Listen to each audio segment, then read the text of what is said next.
Je n'aurais pas connu la parole promise pour ce jour. sinari kumenya ijambo ryatanzwe rya none.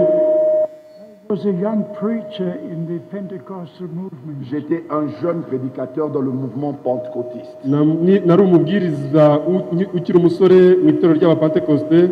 But the moment I saw and experienced the meetings of Brother Branham, Mais au moment où j'ai vu et expérimenté les réunions de Frère Branham, ariko mu gihe nabashije kujya mu materaniro nkagira umugabane mu materaniro hamwe na Data Branham, from the first meeting dès la première réunion, uhereye mu iteraniro rya mbere in August 1955, en août 1955, mu kwezi kwa munani 1955, I knew this is a man sent from God. j'ai su que celui-ci est un homme envoyé de Dieu. namenye yuko uyu ari umugaragu watumwe n'Imana, Because nobody could do the things which are happening Car personne ne peut faire les choses qui se déroulaient là kuko nta muntu wari kubasha gukora ibyarimo kuberaho unless the Lord is with him and does it.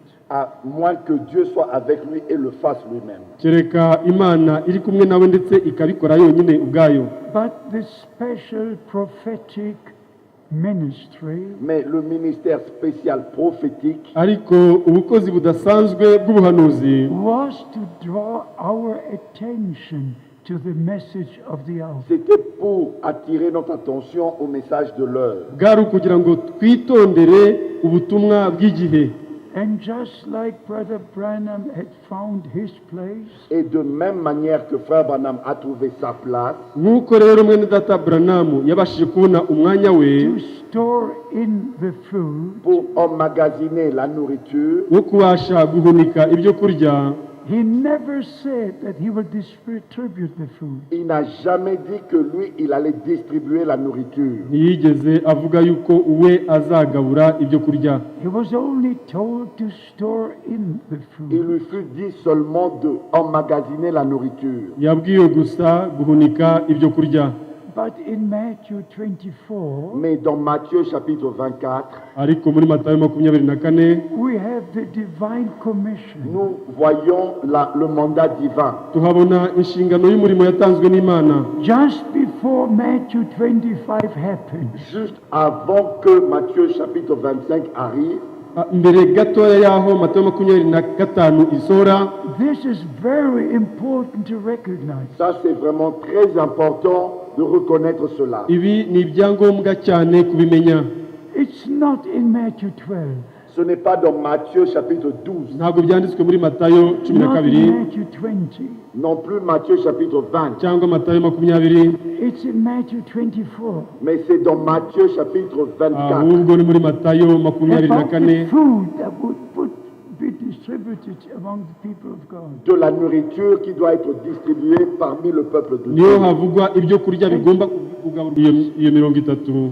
So I repeat, Ainsi, je me répète, ndasubiramo just before Matthew 25 happened, avant que Matthieu chapitre 25 arrive, mbere y'uko matayo 25 isohora, before the last call is given, avant que le dernier appel retentisse, mbere y'uko umuhamagaro wa nyuma wumvikana, and the last message is, behold, the bridegroom comes. et le dernier message c'est voici l'époux vient. kandi umuhamagaro wa nyuma ngo ni musohoke dore umukwe araje. Just before the return of our Lord, Avant le retour de notre Seigneur, mbere y'ukugaruka k'umwami wacu, behold, the bridegroom comes. voici l'époux vient. dore umukwe araje. Go ye out to meet him. Allez, sortez à sa rencontre. musohoke musanganire. Then we have these verses in Matthew 24. Et nous avons ces versets de Matthieu chapitre 24. mbere y'ibyo dufite imirongo muri matayo 24. Let us read them very carefully in prayer. Nous allons lire cela vraiment attentivement dans la prière. turabisoma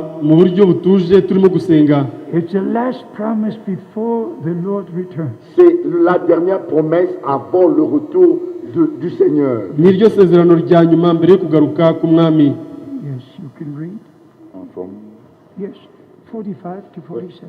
Du verset 45 au verset 47. Matthieu chapitre 24. 45 kugera kuri 47 matayo 24. Quel est donc le serviteur fidèle et prudent mbese ninde mugaragu ukiranuka w'ubwenge que son maître a établi sur ses gens shebuja yasigiye abo mu rugo rwe pour leur donner la nourriture au temps convenable? kubagerera ibyo kurya mu gihe cyabyo. Heureux ce serviteur uwo mugaragara ahirwa que son maître à son arrivée shebuja naza trouvera faisant ainsi. agasanga abikora. Je vous le dis en vérité, ndababwira ukuri il établira sur tous ses biens. yuko azamwegurira ibintu bye byose. Not only a part of the Word of God, Ce n'est pas seulement une partie de la parole de Dieu, ntabwo ari igice kimwe cy'ijambo ry'Imana, but the whole plan of salvation would be made known. mais tout le plan du salut sera connu. ariko umugambi w'agakiza wose uzamenyekana. And we can say like the Apostle Paul Et nous pouvons dire comme l'apôtre Paul kandi dushobora kuvuga nk'intumwa Pawulo in Acts chapter 20, dans Actes chapitre 20, mu byakozwe n'intumwa 20, when he called the elders to come to him, quand il a appelé les anciens vers lui, igihe yahamagaye abasaza b'itorero ngo baze aho ari, I preach to you the whole counsel of God. je vous ai prêché tout le conseil de Dieu. nababwirije inama yose y'Imana. We don't specialize on any doctrine. Nous ne nous spécialisons pas dans une doctrine. ntabwo twigira inzobere z'inyigisho runaka. We remain in balance when we preach the Word of God. Nous demeurons dans l'équilibre quand nous prêchons la parole de Dieu. tuguma mu ruhagarariro rwiza mu gihe turimo kubwiriza ijambo ry'Imana. Those who preach their own interpretation, Ceux qui apportent leurs propres interprétations, ababwiriza insobanuro bwite zabo they always have the same subject. ils ont toujours le même sujet. bahora bafite ingingo imwe. But we preach repentance. Mais nous prêchons la repentance. ariko twebwe tubwiriza kwihana We ibyaha, preach the forgiveness of sins. Nous prêchons le pardon de nos péchés. tubwiriza ukubabarirwa ibyaha We byacu, preach reconciliation. Nous prêchons la réconciliation. tubwiriza ukwiyunga n'Imana, We preach the love of God. Nous prêchons l'amour de Dieu. tubwiriza urukundo rw'Imana. And we know what the Apostle Paul has written. Et vous savez ce que l'apôtre Paul a écrit Kandi muzi ibyo intumwa Pawulo yanditse In 1 Corinthians 13. dans 1 Corinthiens chapitre 13. mu Bikorinto ba mbere igice cya 13, If I would know all the mysteries Si je connaissais tous les mystères ngo namenya ubwiru bwose and don't have the love of God, et que je n'ai pas l'amour de Dieu, ariko nkaba ntafite urukundo rw'Imana, I'm nothing. je ne suis rien. ntacyo ndicyo. Brother Branham said, Frère Branham a dit, Mwene Data Branham yagize ati, only perfect love will enter there. seul l'amour parfait entrera là-bas. ngo urukundo rwonyine nirwo ruzinjirayo. Then he spoke with Brother Lee Vale, Et ensuite, il a parlé avec le frère Livale. Hanyuma yavuganye na Mwene Data Livayile, and then the Lord corrected him. Et le Seigneur l'a corrigé. kandi umwami ahereko amukosora. It's not only perfect love, Ce n'est pas seulement de l'amour parfait, Yaramubwiye ngo ntabwo ari urukundo gusa but to rutunganye, perfectly believe every word of God. mais de croire parfaitement chaque parole de Dieu. ariko ni ukwizera mu buryo butunganye buri jambo ryose ry'Imana. Not only to say perfect love, Ce n'est pas seulement dire l'amour parfait, Ntabwo ari ukuvuga gusa ngo urukundo but the rutunganye, perfect love is connected to the perfect word of God. mais l'amour parfait est connecté à l'amour, à la parole parfaite de Dieu. ariko urukundo rutunganye rufatanye n'ijambo ritunganye ry'Imana. When it comes to local matters, Quand il s'agit des affaires des églises locales, Mu gihe ari ibirebana n'amatorero y'akarere, it's not easy for me to speak about it. ce n'est pas facile pour moi d'en parler. ntabwo byoroshye kuri jye ngo mbashe kubivugaho, Because on the same day, Parce que le jour même, kubera yuko uwo munsi umwe, April the 2nd, 1962, le 2 avril 1962, itariki ya kabiri ukwezi kwa kane 1962, it was just before sunrise. c'était juste avant le lever du soleil. byari mbere yuko izuba rirasa, The night was over, La nuit était déjà passée, bwari bumaze gucya, but the sun was not yet up. mais le soleil ne s'était pas encore levé. ariko izuba ryari ritararasa. When I heard the voice of the Lord and received my commission, Et quand j'ai entendu la voix du Seigneur et reçu mon mandat, Igihe numvaga ijwi ry'umwami ngahabwa inshingano y'ubutumwa, after the Lord said, mais après que le Seigneur ait parlé, umwami rero amaze kuvuga, my servant, your time for this city will soon be over. mon serviteur, ton temps pour cette ville sera bientôt terminé. ati mugaragu wanjye, igihe cyawe cyo muri uyu murwa kigiye I kuzarangira, will send you to other cities Je t'enverrai dans d'autres villes nzagutuma mu yindi mirwa to preach my word. pour prêcher ma parole. ngo ubwirizeyo ijambo ryanjye. Then I said, Et j'ai dit, Hanyuma naravuze dear nti, Lord, they will not hear me. bien-aimé Seigneur, ils ne vont pas m'écouter. ngo mukundwa mwami ntabwo bazanyumva. And the Lord spoke the second time. Et le Seigneur a parlé une seconde fois. Hanyuma umwami yavuze ubugira kabiri, My servant, the time will come when they will hear you. Mon serviteur, le temps viendra où ils t'écouteront. ngo mugaragu wanjye, igihe kizagera aho bazakumva. Store in food, Emmagasine la nourriture, Hunika ibyo kurya, for a great famine is coming. car une grande famine approche. ubw'inzara ikomeye igiye kuza. Then thou shalt stand amidst the people, Et tu te tiendras au milieu du peuple kandi uzahagarara hagati y'ubwoko to give out the food. pour distribuer la nourriture. kugira ngo ugabure ibyo kurya. But this was only the two first parts. Mais ça, c'était les deux premières parties. ariko ibyo ni ibice bibiri bya mbere.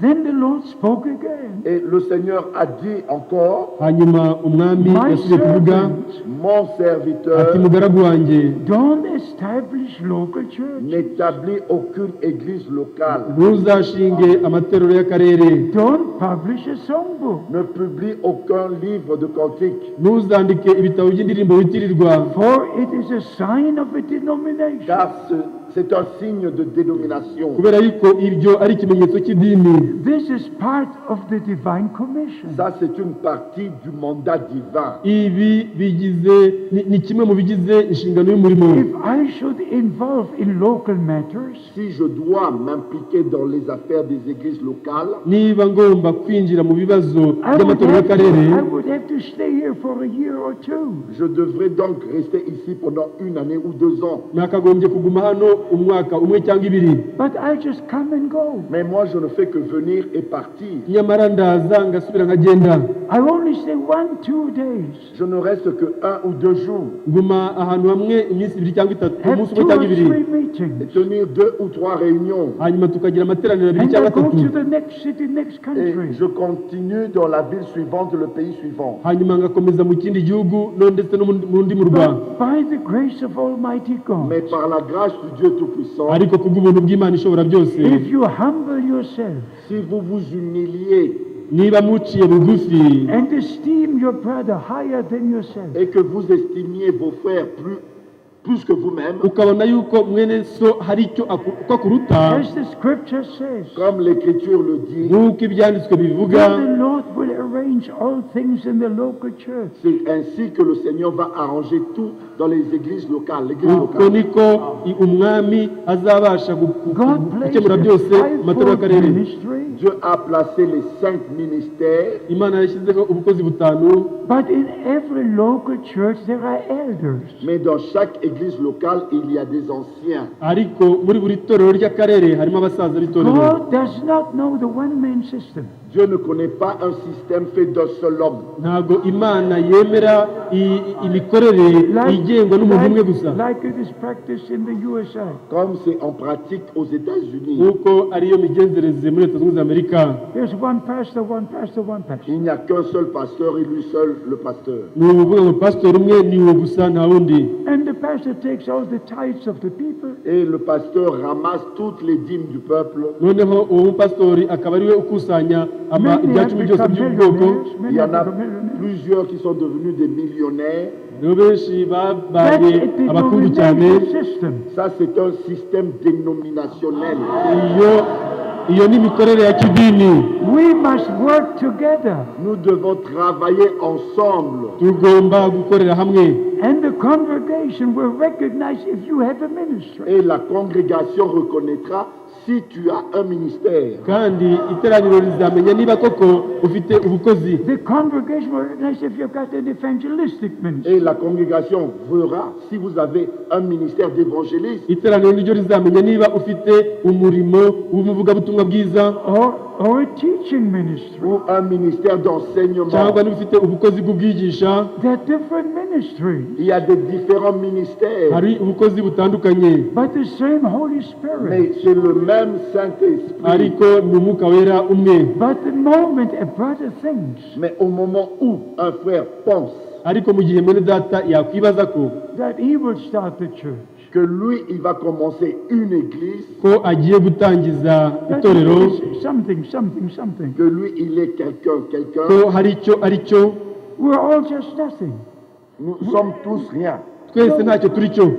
It's all the grace of God. Tout n'est que la grâce de Dieu. byose ni ubuntu bw'Imana. There are not small and great men of God. Il n'y a pas de petits et de grands hommes de Dieu. Ni abantu b'Imana batoya cyangwa abakuru There bakomeye, are different ministries. Il y a des différents ministères, ariko hari ubukozi butandukanye, But the same Holy Spirit. mais le même Saint-Esprit. ariko umwuka wera umwe. But first we must deny ourselves. Mais d'abord, nous devons nous-mêmes nous nier nous-mêmes. tugomba ubwacu And kwihakana, not to think that we are something. Et non penser que nous sommes quelqu'un d'important. ntitwibaze yuko hari icyo turi cyo gikomeye, Especially that we don't come up with a certain revelation. Et particulièrement ne pas venir avec une révélation spéciale. cyane cyane utazana uguhishurirwa kudasanzwe, Because everyone calling it a special revelation, Car tous ceux qui appellent révélation spéciale kubera yuko ibyo byose bita uguhishurirwa would kudasanzwe, bring division and have disciples following ils them. apportent de la division et traînent des disciples après eux. kuzana ibice kandi kukikuriraho abigishwa. he called the elders. Ainsi, quand l'apôtre Paul a appelé les anciens, noneho igihe intumwa Pawulo yahamagaye abasaza Not the b'itorero, pastors, il n'avait pas appelé les pasteurs, ntabwo yahamagaye abapasitori, not the teachers. non plus les docteurs. ntabwo yahamagaye abungeri cyangwa He abigisha, called the elders. Il avait appelé les anciens. yahamagaye abasaza b'itorero. Even when somebody's sick in the church, Même quand quelqu'un est malade dans une église, N'iyo umuntu arwaye mu itorero, according to James chapter 5, selon Jacques chapitre 5, nk'uko byanditswe muri Yakobo 5, they are to call the elders, ils doivent appeler les anciens bagomba guhamagara abasaza b'itorero that they should anoint with oil and pray. qui puissent loindre d'huile et prier pour la kugira ngo personne. bamusige amavuta kandi bamusengere. So not a one-man system. Ainsi, ce n'est pas un système d'un seul homme, noneho ntabwo ari imikorere iganzwe n'umuntu umwe gusa, But the brothers who have a ministry mais les frères qui ont un ministère, ariko bene data bafite ubukozi to recognize one another qui se reconnaissent les uns les autres bagomba kumenyana hagati yabo and to serve the Lord together. et servir le Seigneur ensemble. kandi bagakorera umwami bari hamwe. Brothers, I tell you the truth. Frères, je vous dis la vérité. bene data ndababwiza ukuri, It is too late to have our own ways. C'est vraiment tard, trop tard d'avoir nos propres voies. ni iby'imitagihe kugira ngo tubashe kuba twagira The inzira zacu coming bwite. of the Lord is absolutely imminent. La venue du Seigneur est absolument imminente. ukugaruka k'umwami kuregereje cyane. We're not only in the end time, Nous ne sommes pas arrivés seulement au temps de la fin, ntabwo turi ku iherezo ry'ibihe gusa, we are at the end of the end nous time. sommes à la fin du temps de la fin. ahubwo turi ku iherezo ry'ibihe bya nyuma. And especially one cannot go into another city. Et particulièrement, quelqu'un ne doit pas aller dans une autre ville noneho kubw'umwihariko nta muntu ugomba kujya mu wundi murwa Try to arrange things the way he wants them to et be. essayer d'arranger les choses comme lui voudrait que ça ngo soit. abashe kujya gutunganya ibintu nk'uko we ashaka ko bigenda. oya, No, stay where you are. Non, restez là où vous êtes. ndabinginze mugume aho muri, Unless you are invited to come. À moins que vous soyez invité à venir aller là-bas. kereka ubashije kuba utumiwe ngo ujyeyo. So we must find our place in the kingdom of God. Ainsi, nous devons trouver notre place dans le royaume de Dieu. noneho tugombe tubone umwanya wacu mu bwami bw'imana. But I cannot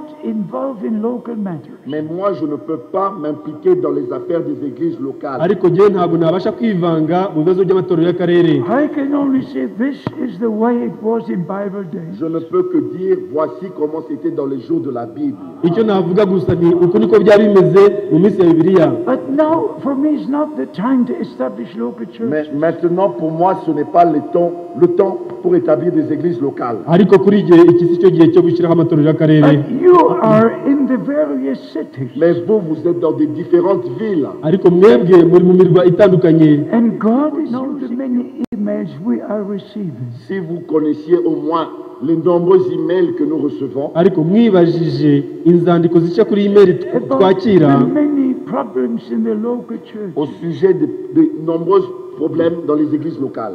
zirebana n'ibibazo by'ingutu biri mu materaniro y'akarere. But by the grace of God, Mais par la grâce de Dieu, ariko kubw'ubuntu bw'imana the Lord will let you find your place. le Seigneur va vous conduire à trouver votre place. umwami azabayobora kugira ngo mubone umwanya wanyu. And usually we have a problem with ourselves. Mais d'ordinaire, on a un problème d'abord avec nous-mêmes. icya mbere cyo mu bisanzwe umuntu afite ikibazo we ku giti cye, Then we have the problem in the church. Ainsi, après, nous avons des problèmes dans l'église. hanyuma tukagira abantu umuntu akaba yagira ikibazo mu itorero. But if we humble ourselves Mais si nous nous humilions ariko icya mbere cyo turamutse duciye and bugufi stay in the presence of God, et demeurer dans la présence de Dieu, tukaguma turi imbere y'imana, then the Lord will use us. ainsi le Seigneur va nous utiliser. noneho umwami But azadukoresha. I have to say with my commission, Mais je dois dire avec mon mandat, ariko ngomba kuvuga nshingiye not to ku nshingano y'umurimo involve in local church matters. de ne pas m'impliquer dans les affaires des églises locales. ko ntagomba kwivanga mu bibazo by'amatorero y'akarere. The Apostle Paul could leave Timothy behind. L'apôtre Paul pouvait laisser Timothée derrière lui intumwa pawulo yashoboye gusiga inyuma To timoteyo establish in the church is the elders. pour établir dans l'église des anciens. kugira ngo abashe gushyiraho abasaza b'itorero But he had to amatorero stay in that church to be in the church. Mais il devait rester dans cette église, être dans cette église. kandi yagomba kuguma muri iryo torero kandi muri iryo torero To, by the grace of God, know who is and who is not ordained. Afin que par la grâce de Dieu de savoir qui est qui. kugira ngo kubw'ubuntu bw'Imana abashe kumenya buri muntu wese ukwiriye umurimo w'ubusaza bw'itorero. But we're not at the beginning of the New Testament. Mais nous ne sommes plus au commencement de l'église du Nouveau Testament. ariko ntabwo turi ku ntangiriro We're not z'itorero at ryo the musaruro calling rishya. out time. Nous sommes maintenant au temps de l'appel à sortir. ubu turi mu gihe cy'umuhamagaro wo gusohoka. And one time, Brother Branham said, Et une fois, frère Branham a dit noneho umunsi umwe Dr. Branham yaravuze this ministry goes on for 15 years. que ce ministère est déjà là depuis 15 années. ubwo bukozi bwari bumaze imyaka 15 And no denomination has come from it. Et aucune dénomination n'en est sortie. kandi nta dini na rimwe ryigeze riva muri ubwo And he bukozi. said there will no denomination will be in the message. Et il a dit qu'il n'y aura aucune dénomination dans le message. kandi yavuze ngo nta dini rizaturuka muri ubu butumwa. Every local church will be responsible for the local matters. Chaque église locale sera responsable indépendamment des affaires locales. buri torero ry'akarere rigomba kugira inshingano zirireba ku birebana n'itorero ry'akarere. We don't have a headquarter on earth. Nous n'avons pas un quartier général. nta cyicaro gikuru dufite ku isi. As Brother Branham said, Comme frère Branham a dit, nk'uko Dr. Branham our yabivuze, headquarter is in heaven. notre quartier général est au ciel. icyicaro gikuru cyacu kiri And mu the ijuru. Lord places the different ministries. Et le Seigneur a placé des différents ministères. kandi umwami yashyizeho ubukozi Even butandukanye. imagine for the Lord to say to me, Même imaginez-vous que le Seigneur me dise, namwe mwibaze kubona n'umwami ndetse my yarambwiye son, don't publish a songbook. mon serviteur ne publie aucun livre de cantique. ngo mugaragu wanjye ntuzandikishe igitabo cy'indirimbo kikwitirirwa, Because it's a sign of a Car denomination. c'est un signe de dénomination. kubera yuko ari ikimenyetso cy'idini. Every denomination has their own songbook. Chaque dénomination a son propre livre de cantique. buri dini rifite igitabo cyabo cy'indirimbo buri ryose. So we must understand Ainsi, nous devons comprendre, noneho tugomba gusobanukirwa this is God's final time. ceci est le dernier temps de Dieu. iki ni igihe cya nyuma cy'Imana. And it is my honest prayer Et c'est vraiment ma prière dans l'honnêteté isengesho ryanjye this day will not only be for 3,000 people, que ce jour ne soit pas seulement pour 3000 personnes ici, kugira ngo uyu munsi wo kuba ari uw'abantu 3,000 hano and gusa, for those who listen worldwide, et pour tous ceux qui écoutent partout dans le monde, cyangwa se abo bose bumva ijambo ry'Imana ku isi hose, but for you, brothers, in the local cities and churches. mais pour vous, mes frères, dans les églises locales et les villes, ariko kuri mwebwe bene data mu matorero y'akarere no mu mirwa itandukanye, To love one another, Amen. de vous aimer les uns les autres kugira ngo mukundane to hagati yanyu recognize one et another, de vous reconnaître les uns les autres no kuba mwakwemerana hagati yanyu and to serve the male, to serve the people of God. et servir le repas, servir le peuple de Dieu. no kubasha gukorera ubwoko bw'Imana mubugaburira. Usually I tell the whole experience. Et d'habitude, je parle de cette expérience. akenshi nkunda kuvuga kuri ibi byambayeho. When the Lord said store in food, Quand le Seigneur a dit emmagasine la Ibyo nourriture, umwami yambwiye igihe yambwiraga ngo hunika ibyo kurya, we stored in natural food. nous avions emmagasiné de la nourriture naturelle. twabashije guhunika ibiryo kurya bya kamere Because by'umubiri, in 1961, Parce qu'en 1961, kubera yuko mu 1961 there were Russian and American tanks in Berlin. il y avait des chars russes et américains hari à Berlin. imodoka z'intambara z'abarusiya n'abanyamerika i The wall Berlin, was built through Berlin, Et le 1961. mur fut érigé au travers de Berlin en 1961. urukuta rwatandukanyaga Berlin rwubatswe muri 1961. And John F. Kennedy said, Et JFK Kennedy a dit, noneho John Kennedy yagize ati I will make an example out of Berlin. et de Berlin j'en ferai un exemple. ngo i Berlin nzakorera iby'intangarugero.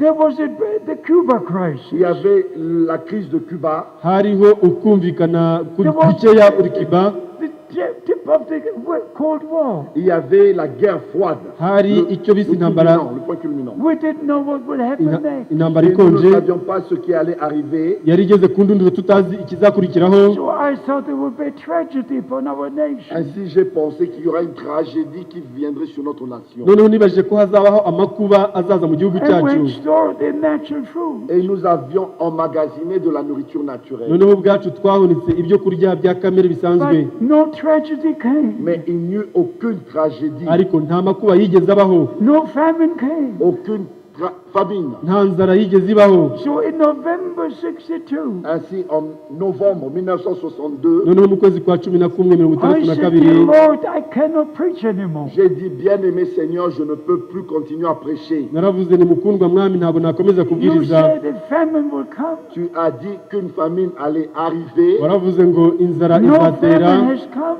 et aucune famine n'est arrivée. nyamara ntayigeze itera.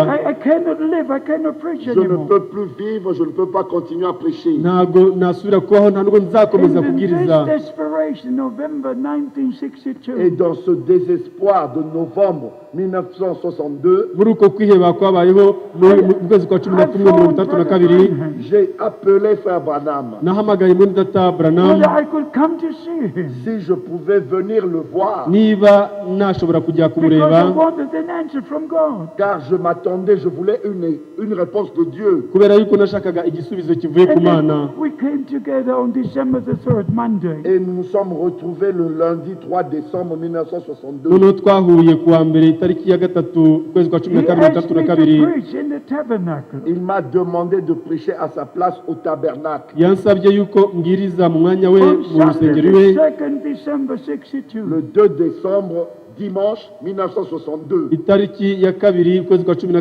on itandatu na Monday kabiri we hari ku were cyumweru, together. Et le lundi, nous étions ensemble. hanyuma ku cyumweru tubasha And guhura. then the prophet said, Et le prophète dit, hanyuma umuhanuzi yagize ati, Brother Frank, you misunderstood. Frère Franck, tu as mal compris. ngo mwene data Frank ntiwasobanukiwe You neza, thought there would be a natural Tu famine. as pensé qu'il y aura une famine naturelle. ngo wibajije yuko hazabaho inzara But God isanzwe, will send a famine to hear His word. Mais Dieu va envoyer une famille pour écouter sa parole. ariko Imana izohereza inzara yo Like kumva the ijambo prophet ryayo, Amos said in chapter 11, verse 8, verse 11. Comme le prophète Amos au chapitre 8, verset 11. nk'uko byanditswe mu muhanuzi ya Mose igice cya 8 umurongo wa God will 11. send a famine to hear His word. Dieu enverra une famine pour écouter, entendre sa parole. Imana izohereza inzara yo And kumva then he ijambo said, ryayo. there's food you're to put in store. Et il a dit la nourriture que tu dois emmagasiner, ati hanyuma yarambwiye ngo ibyo kurya ugomba It's the guhunika promised word of God for this c'est day. la parole promise de Dieu pour ni aujourd'hui. ijambo ryasezeranywe ry'Imana He uyu even munsi. made a statement. Et il a même fait cette déclaration. yabashije ndetse no kuvuga ibikurikira, And it is kept on the sermons which are being taped. Et c'est gardé dans les prédications qui sont enregistrées. kandi ibyo biri ku bibwirizwa biri kumfata amajwi. But at the end of this Mais conversation, à la fin de cette conversation, ariko mu gusoza icyo on kiganiro Monday the 3rd, le 1962, 3 décembre, lundi 1962, tariki 3 ukwezi kwa 12 hari kuwa mbere 1962, when was the giving out of the il food? a dit, Frère Franck, attends pour la distribution de la nourriture. yaravuze ati mwene data Frank utegereze kubwo Until kuzagabura you ibyo get the kurya rest of the food. Jusqu'à ce que tu reçoives le reste de la nourriture. kugeza aho uzabasha kwakira And ibisigaye by'ibyo kurya. the final words on that day Et les dernières paroles de ce jour-là étaient, kandi amagambo ya nyuma kuri uwo munsi yari were aya. at the parking lot. c'était sur le parking. twari aho imodoka zihagarara muri Just parikingi, when we were about to enter the car, Juste avant d'entrer dans la voiture, mbere y'uko twinjira mu modoka I had a question. j'avais une question. nari mfite ikibazo. I just said, Brother Branham, J'ai dit, Frère Branham, naramubwiye mwene data Branham, do I have the right to pray for the sick? ai-je le droit de prier pour les malades? ese koko mfite uburenganzira bwo gusengera And abarwayi? his answer was, Et voici sa réponse. igisubizo cye cyabaye iki? everyone who's called to preach the gospel Chaque personne qui a été appelée à prêcher l'évangile buri muntu wese wahamagariwe kubwiriza who's ubutumwa bwiza called to preach salvation of the soul et qui est appelé à prêcher le salut des âmes wahamagariwe kubwiriza agakiza is k'ubugingo called to pray for the sick. est aussi appelé pour prêcher prier pour les malades. yanahamagariwe gusengera It's abarwayi. the same commission. C'est le même mandat. Ni ya nshingano So imwe by the y'ubutumwa. grace of God, Ainsi, par la grâce de Dieu, Noneho kubw'ubuntu bw'Imana we have the divine authority nous avons l'autorité divine dufite ubutware to duhabwa preach n'Imana the remission of de sins, prêcher la rémission des péchés, kugira ngo tubwirize ukubabarirwa to ibyaha, preach healing, de prêcher la guérison kugira ngo tubwirize ugukira to indwara, pray for those who come to Christ, et prier pour ceux qui viennent à Christ, kugira ngo tubwirize dusengere abo bose baza kuri that Kristo, their sins are forgiven. que leurs péchés sont pardonnés, tubabwirize yuko ibyaha byabo To pray babibabariwe, for them that they're healed. et prier pour qu'ils soient guéris. no kubasengera kugira ngo bakizwe indwara. It's the same commission. C'est le même mandat.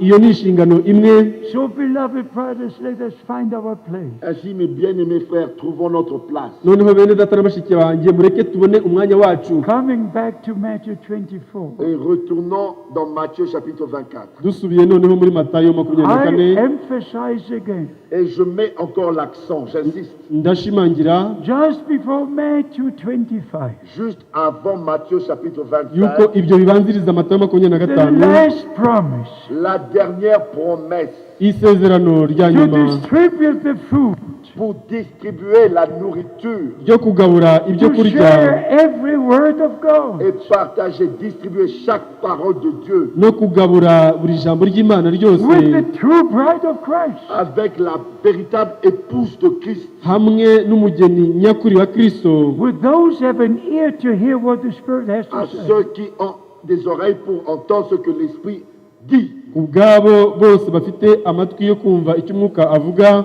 And let me say and repeat again. Et permettez-moi dire et répéter encore, Mureke nanone mbivuge kandi Brother bisubiremo. Branham was a man sent from God Frère Branham était un homme envoyé de Dieu Mwene data Branham yari umugaragu watumwe with a n'Imana, restored ministry. avec un ministère restauré. afite ubukozi bwagaruwe. These eyes have seen. Ses yeux ont vu Aya maso yiboneye The cripples take the bed and walk away. les boiteux, les estropiés prendre leur lit et marcher. ibimuga bibasha guhaguruka bigafata I've ibitanda byabo seen bikagenda. Bible days. J'ai vu les jours de la Bible. Niboneye iminsi ya Bibiliya, I've seen apostolic ministry. J'ai vu un ministère apostolique. niboneye ubukozi bwo mu gihe cy'intumwa. So it was not only a message, Ainsi, il ne s'agissait pas seulement d'un message, Noneho ntabwo byari ubutumwa but gusa, God confirmed His word. mais Dieu a confirmé sa parole. ariko Imana yahamirije ijambo ryayo. Now our time has come Maintenant, c'est notre temps Noneho iki ni igihe cyacu to humble ourselves before God. de nous humilier devant Dieu kugira ngo tubashe guca bugufi imbere y'Imana, Honestly say in prayer, et honnêtement dire et prier, kandi tukabikora mu buryo buzira "Dear uburyarya Lord, dusenga. let me find the place you ordained for me." bien-aimé Seigneur, permets-moi de trouver la place que tu as tuti prédéterminée. mukundwa mwami, nyemerera mbashe kubona umwanya wangeneye. And as we said before, Et comme nous l'avions dit auparavant, kandi nk'uko twabashije kubivugaho mbere, don't involve in other local churches. ne vous impliquez pas dans les autres affaires des églises locales ntimukivange mu bibazo by'ayandi And matorero don't y'akarere, leave a local church. et ne quittez pas une église locale. kandi ntimukave mu itorero ry'akarere. If there is a problem in a local church, S'il y a un problème dans une église niba locale, hari ikibazo mu itorero ry'akarere, that problem cannot be solved by division. ce problème ne peut pas être résolu par une amen, icyo division. kibazo ntabwo gikemurwa no gucikamo ibice. No, Amen. by the grace of God. Non, par la grâce de Dieu, ibyo si byo, ariko ku bw'ubuntu You bw'Imana must unite in prayer. vous devez vous unir et prier. mugomba kwiyunga kandi mugasenga. Pray with Amen. all your heart. Et prier avec tout votre cœur, kandi mugasenga n'imitima yanyu Let yose, the will of God be done. que la volonté de Dieu soit faite. kugira ngo ubushake bw'Imana bukoreke. Not Amen. what this brother wishes or that brother wants. Non plus ce que ce frère désire ou ce que ce frère veut, atari ibyo uriya mwene data ashaka cyangwa se uriya ashaka. Beloved brothers, by the grace of God, bien-aimés frères, par la grâce de Dieu, bakundwa bene data, ku bw'ubuntu bw'Imana, in the local church in the city of Krefeld, dans l'église locale, dans la ville de Krefeld, mu itorero ry'akarere mu murwa wa Krefeld, since 1959, depuis 1959, guhera mu 1959, we have the same elders, nous avons les mêmes anciens, turacyafite ba basaza the b'itorero, same deacons, les mêmes diacres. b'abadiyakoni bamwe. Not a single problem with the elders or the deacons. Il n'y a pas eu un seul problème avec les anciens Na- ou les diacres. nta kibazo na kimwe kigeze kibaho mu basaza b'itorero cyangwa mu badiyakoni. Just a divine harmony in the local church. Il n'y a que l'harmonie divine dans l'église locale. habayeho uguhuza kwazanwe n'imana mu itorero So ry'akarere. the same, beloved brothers, whoever you are, from where you are. Et mes bien-aimés, la même chose partout où vous êtes et qui que vous soyez. noneho bene data bakundwa ni nako bigomba This kumera is aho muri God's hose. time to unite in prayer. Ceci est le temps de Dieu d'être unis dans la prière iki ni igihe cy'imana cyo kwiyunga mu And gusenga find the will of God. et trouver la volonté de Dieu. no kubona ubushake bw'imana, And be ready with all your heart. Et d'être prêt de tout votre cœur kandi tukaba twiteguye n'imitima yacu yose To just distribute the divine food. et afin de distribuer la nourriture spirituelle. kugira ngo mubashe kugabura ibyo kurya by'umwuka. And you know what our Lord said? Et vous savez ce que notre Seigneur a dit. kandi muzi yuko umwami wacu yavuze, My food is to do the will of God. Ma nourriture, Amen. c'est faire la volonté de Dieu. ibyo kurya byanjye ni ugukora ubushake bw'imana. The true spiritual food is connected to the will of God. La véritable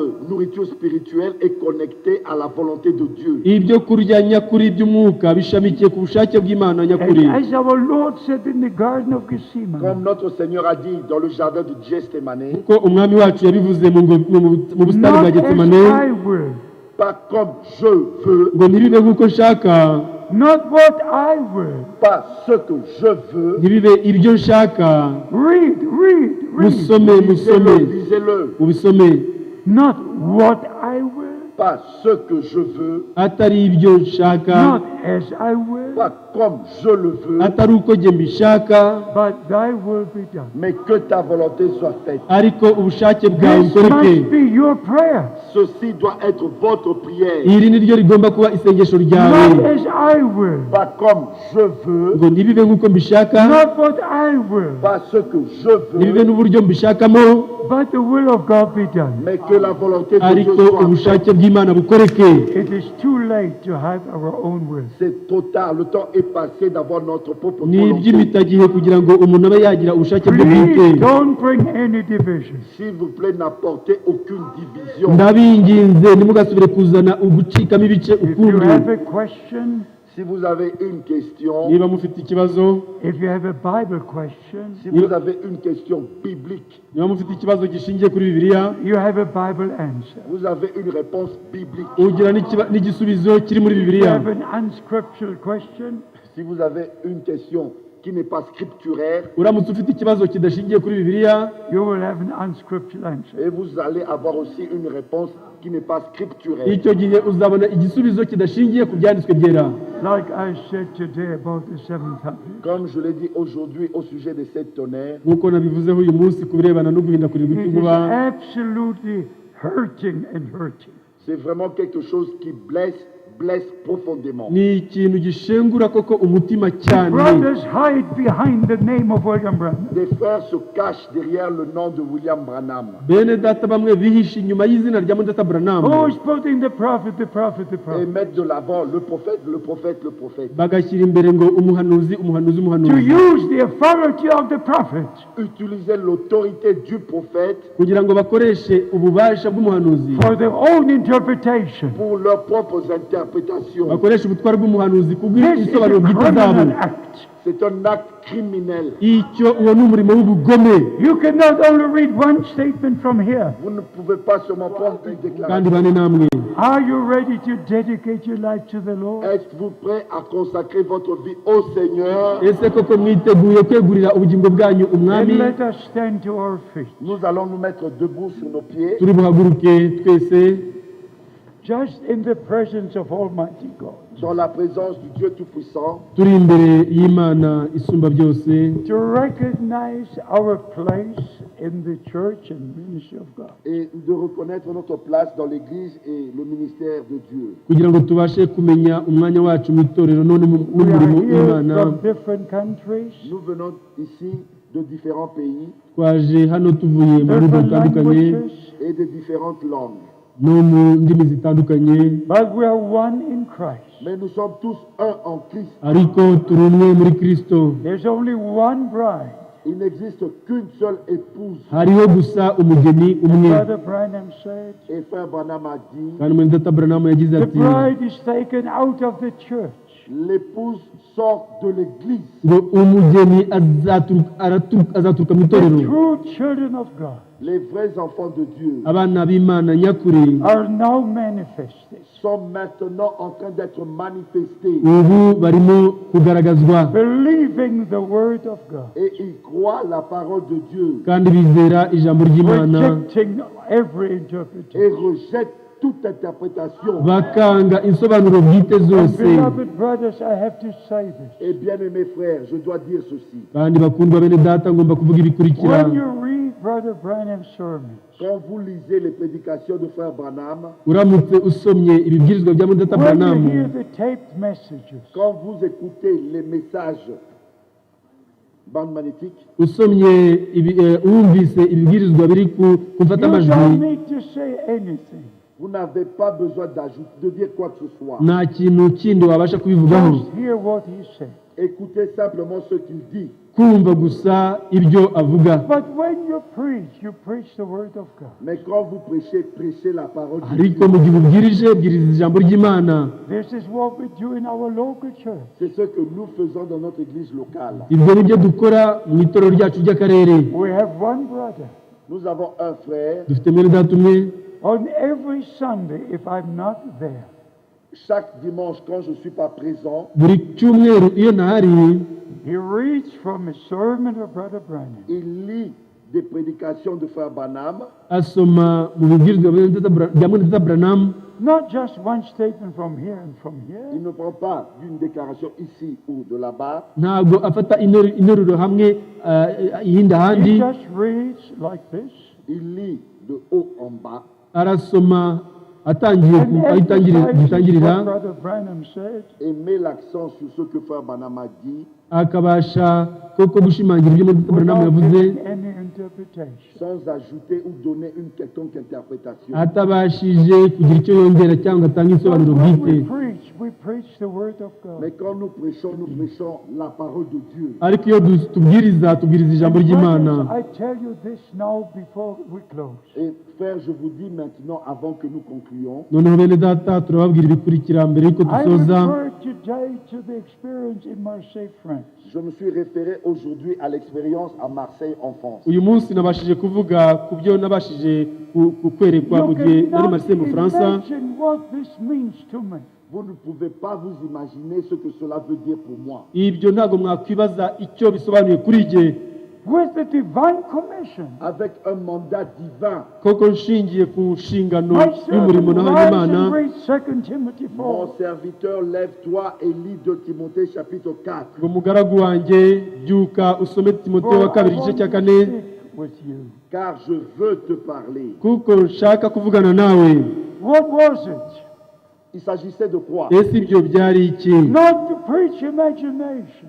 Pas prêcher des imaginations. Atari ukubwiriza And if ibyo I nibwira. to preach the word of God, Si je dois prêcher la parole de Dieu, Niba ngomba kubwiriza ijambo then ry'Imana, this is the word of God. ainsi ça c'est la parole de Dieu. noneho iri ni ryo jambo ry'Imana. Not interpretation about seven thunders. Ce n'est pas des interprétations sur les 7 tonnerres. Ntabwo ari isobanuro ku guhinda kurindwi kw'inkuba. God is his own interpreter. Dieu est son seul interprète.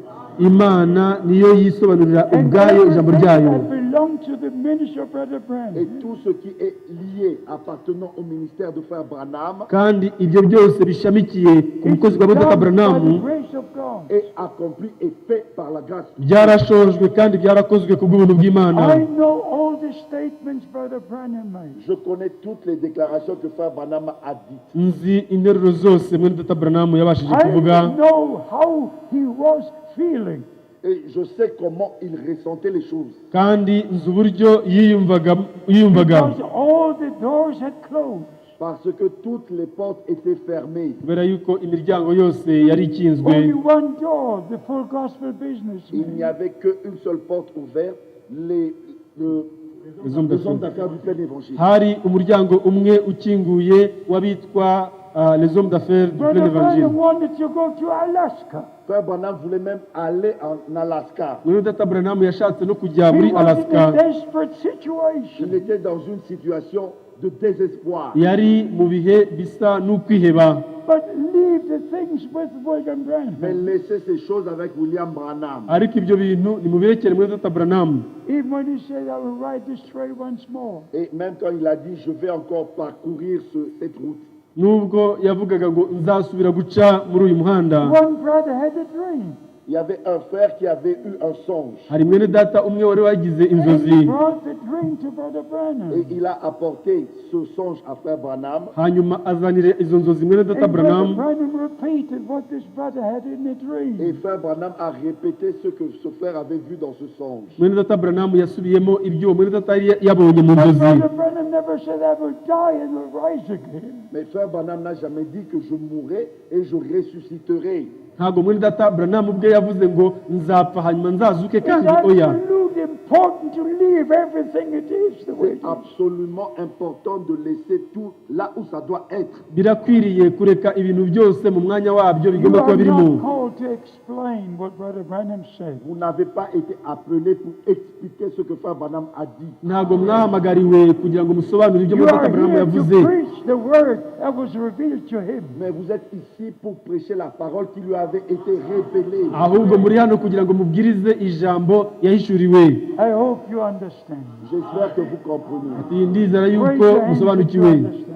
Levez vos mains si vous comprenez. Muzamure ibiganza Leave byanyu niba everything musobanukiwe. with Brother Branham. Laissez tout ce qui est en relation avec And frère with Branham God. mureke ibyo byose bireba na Branham, And murebe find your n'Imana, place. et trouvez votre propre Your place mubone umwanya wanyu bwite, In your umwanya wanyu bwite ministry. dans votre ministère, mu bukozi bwanyu, In the body of Christ. dans le corps de Christ. mu mubiri wa Ça, Kristo. c'est le dernier temps, le moment final, Iki ni igihe cya nyuma Before the return of Christ. avant le retour de Christ. mbere yo kugaruka kwa Kristo. And I repeat again. Et je répète, Ndasubiramo Matthew 24. Matthieu chapitre 24, Matayo 24 Verse 45 to du 47. verset 45 au verset 47. uhereye ku murongo wa 45 Just kugeza before 47, Matthew 25. C'est juste avant Matthieu chapitre 25. bibanziriza Matayo 25. Behold, the bridegroom comes. Voici l'époux vient. Dore umukwe Go araje, ye out to meet her. Allez, sortez, allez à sa rencontre. musohoke And the kumusanganira. bride lives by every word of Et God. l'épouse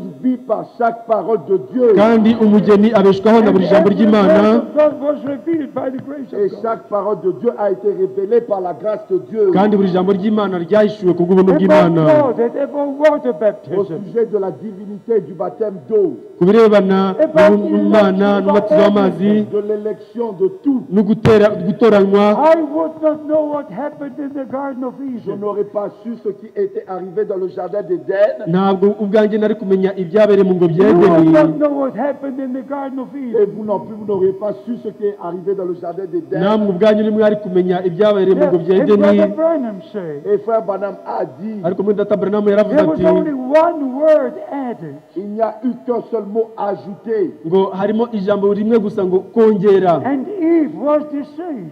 Ainsi, et Ève a été séduite. hanyuma Eva And abasha Brother kuyobywa. Branham said, Et frère Branham a dit, muri data Branham yaravuze ati unbelief in what God said ne pas croire ce que Dieu a dit, kutizera ibyo Imana yavuze, was the first sin.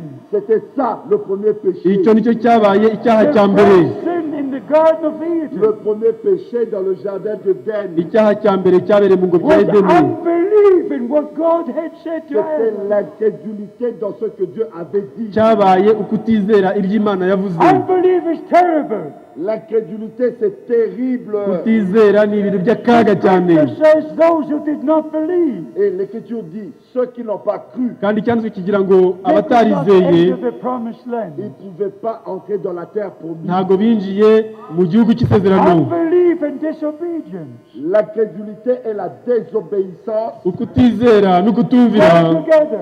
vont de pair, vont ensemble. biragendana. Praise and obedience go together. La foi et l'obéissance vont ensemble. ukwizera n'ukumvira If you biragendana. read Genesis chapter 2, Quand vous lisez Genèse chapitre 2, iyo musomye mu itangiriro the kabiri, Lord God said to Adam, le Seigneur Dieu dit à Adam, umwami imana yabwiye adamu ati you can eat from every tree, tu mangeras de tous les ngo arbres, uzarya ku mbuto z'ibiti zose, except from this one. mais cet arbre-là, non. ngo usibye izo kuri iki giti. And when the serpent spoke to Eve, Mais quand le serpent a parlé à Ève, ariko igihe inzoka in yavuganye na eva Genesis chapter 3, verse 1, dans Genèse chapitre 3, verset 1, mu itangiriro gatatu umurongo wa mbere, the serpent added one word, le serpent a ajouté un mot, inzoka yongereho ijambo rimwe, the word not. la négation ne pas. ijambo rivuga ngo In ntuzapfa. Genesis 2, Dans Genèse chapitre 2, mu itangiriro kabiri, the Lord said you can eat from every. le Seigneur a dit, tu mangeras de tous les arbres. umwami yaravuze ngo uzarya Dans Genèse chapitre mu biti 3, byose, ariko mu itangiriro The gatatu serpent said, le serpent dit, inzoka yavuze ngo did the Lord say you cannot eat from every tree? est-ce que le Seigneur a dit, tu ne mangeras pas de tous ngo les arbres? ese koko umwami yaravuze ngo ntuzarya kuri, a dit ça. inzoka yavuze ngo ntuzarya So kuri it's iki mbuto z'igiti. very important Ainsi, c'est très important Ibyo ni ibyangombwa to cyane change one word, de changer un seul mot, guhindura ijambo to rimwe gusa, add one word, d'ajouter un seul mot, kugira ijambo na rimwe takes wongeraho. you out from the presence of God. vous ôte de la présence de Ibyo Dieu. bibakura kuba muri imbere y'Imana. Therefore, as I said now, Et c'est comme je l'ai dit maintenant, Noneho kuko nabivuze mu kanya I would kashize, not know what happened in the Garden of Eden. je n'aurais pas su ce qui était arrivé dans le jardin d'Éden. sinari kumenya ibyabereye mu ngobyi ya Edeni, But Brother Branham said, Mais frère Branham a dit, ariko muri Data Branham yavuze the ngo angel of the Lord descended into my room. l'ange du Seigneur est descendu dans ma pièce. ngo J'étais- marayika w'umwami Imana He yamanutse mu told cyumba me nari what ndimo, happens in the morning, Il m'a dit ce qui était arrivé le matin yambwiye ibyabaye mu gitondo with the serpent and Eve, entre le serpent et Ève hagati y'inzoka na Eva, and what happened in the afternoon et ce qui est arrivé l'après-midi n'ibyabaye nyuma ya saa on sita the same day du même jour with, by'uwo munsi with umwe, Adam and Eve. entre Adam et Ève. hagati ya Adamu na Eva. William Branham was a special man of God. William Branham était un homme de Dieu spécial. William Mario Branham yari umugaragu And udasanzwe all the w'Imana, mysteries of the Word of God Et tous les mystères de la parole de Dieu kandi ubwiru bwose bwo mu ijambo were ry'Imana revealed to him. lui furent révélés. yarabihishuriwe, And by the grace of God, Et par la grâce de Dieu, kandi ku bw'ubuntu we bw'Imana can share the whole counsel of nous God. pouvons apporter tout le conseil de Dieu. dushobora kubwiriza inama yose Let us y'Imana. recognize the privilege Frère, reconnaissez le privilège Bene data, nimumenye God umugisha has mwahawe, granted to us que Dieu nous a accordé uwo mugisha Imana yaduhaye, to live now de vivre kuba maintenant turiho uyu munsi, and get the real divine revelation. et d'avoir la réelle révélation divine no guhabwa ubwishyurirwa nyakuri kw'Imana, And a part in sharing the food with God's people. et prendre part en distribuant la nourriture au peuple de Dieu. no kugira umugabane wo kugabura ibyo kurya tubigaburira ubwoko bw'Imana. May God bless you and be with you. Imana ibamugisha kandi bane namwe. Let us pray. Nous Tureke allons dusenge. prier. Our Heavenly Father, Notre Père Data wa céleste, twese uri mu ijuru, we give you praise, honor, and glory. nous te donnons la louange, l'honneur et la gloire. turagushimiye turaguhimbaje Precious name of Jesus Christ our Lord. Dans le précieux nom de notre Seigneur mu Jésus-Christ. izina ryera ry'igiciro ry'umwami wacu Yesu Kristo. Dear Lord, we thank you for the salvation of our soul. Bien-aimé Seigneur, nous te remercions pour le salut de nos âmes. mukundwa mwami, turagushimira ku bw'agakiza We thank k'ubugingo you for bwacu, the word you revealed to us. Nous te remercions pour la parole que tu nous as révélée. turagushimira ku bw'ijambo waduhishuriye. You have sent your servant and prophet Tu as envoyé ton serviteur et prophète. wohereje umugaragu wawe kandi umuhanuzi. We recognize our day and the ministry. Nous avons reconnu notre jour et le ministère. twamenye neza umunsi wacu ndetse n'ubukozi. Dear Lord, I pray in humility. Bien-aimé Seigneur, je prie dans l'humilité. mukundwa mwami, ndasenga mu guca bugufi, As you gave me the privilege to be together with your servant, Ah, comme tu m'as donné le privilège d'être ensemble avec tes serviteurs. nk'uko nahawe amahirwe yo kuba nteranye n'abagaragu bawe. today you gave me the privilege Aujourd'hui, tu m'as donné ce privilège uyu munsi wampaye ayo mahirwe to be with my brothers d'être avec mes frères kuba ndi kumwe na bene data from different nations, de différentes nations bava mu bihugu bitandukanye sharing the same spiritual food. et distribuant la même nourriture spirituelle, kandi bagabura ibyo kurya bimwe May by'umwuka the anointing of the Holy que Spirit l'onction du Saint-Esprit icyama ugusigwa rest n'umwuka wera upon each and every one. repose sur chacun d'eux, tukabasha kujya hejuru May ya buri they wese recognize it's the last message. qu'ils puissent tous reconnaître que c'est le dernier message. bose babashe kumenya yuko ari ubutumwa bwa Behold, nyuma the bridegroom coming. Voici l'époux vient. dore umukwe araje Go ye out to meet him. Sortez, allez à sa rencontre. musohoke mumusanganire Lord, I pray for my brothers. Seigneur, je prie pour mes frères. mwami ndasengera bene data Bless them mightily. Bénis-les puissamment. ubahe umugisha mu mbaraga May they have nyinshi not come in vain. Qu'ils ne puissent pas venir ici en vain. be kuba bazanywe hano May bazanywe this be n'ubusa the day Que ceci soit le jour. reka uyu munsi ube that umunsi you made for them. Le jour que tu as fait pour eux. umunsi wagennye ku bwabo Please pray from all your heart. S'il vous plaît, ndabinginze de tout votre cœur. musenge n'imitima yanyu yose Not as I will, Pas comme je le ngo veux. ntibibe nk'uko not mbishaka what I will. Pas ce que je veux. ntibibe ibyo But nshaka thy will be done. Que ta volonté soit faite. ubushake bwawe bukoreke Ta volonté soit faite. ubushake bwawe May the bukoreke blessings of Almighty Que God les bénédictions du Dieu imigisha Tout-Puissant y'imana isumba byose rest upon you all. repose sur chacun de vous. ibashe kujya hejuru ya buri wese muri In mwe the precious name Dans le précieux nom mu izina Jesus ry'igiciro Christ, our Lord and Savior. de Jésus-Christ, notre rya Seigneur yesu et kirisito Sauveur. umwami wacu And umukiza wacu everyone says Amen. Et que tous disent twese Amen. tuvuge amina amen And everyone reaches to Amen. his neighbor. Et que chachacun serre la main de son voisin. buri wese asuhuze mugenzi we Frère, je t'aime. Frère, je t'aime. mugi tugiye mwese atanagukunda amen amen Frère, je vous aime. Oui. Perfect love. L'amour parfait urukundo Perfect rutunganye belief in the perfect word et of God. croire parfaitement à la parfaite parole de Dieu. ruyobora mu nzira kandi mu ijambo ry'imana ry'ukuri Je vous reverrai encore dans la gloire. uzasubira kubabona mu bwiza Father Deo, thank you so much. Frère Théo, Perezida merci Trudeau beaucoup. urakoze cyane Thank you. urakoze cyane urakoze cyane God bless you. imana ibamugisha Brother Nyagi, God bless you. perezida tanjagi imana igumugisha Brothers from Uganda, God bless perezida you. wo mu buganda imana ibamugisha God bless you. From Congo, from Zambia, Bava Zambia, Congo. from everywhere. Yes, From eh. Brazzaville.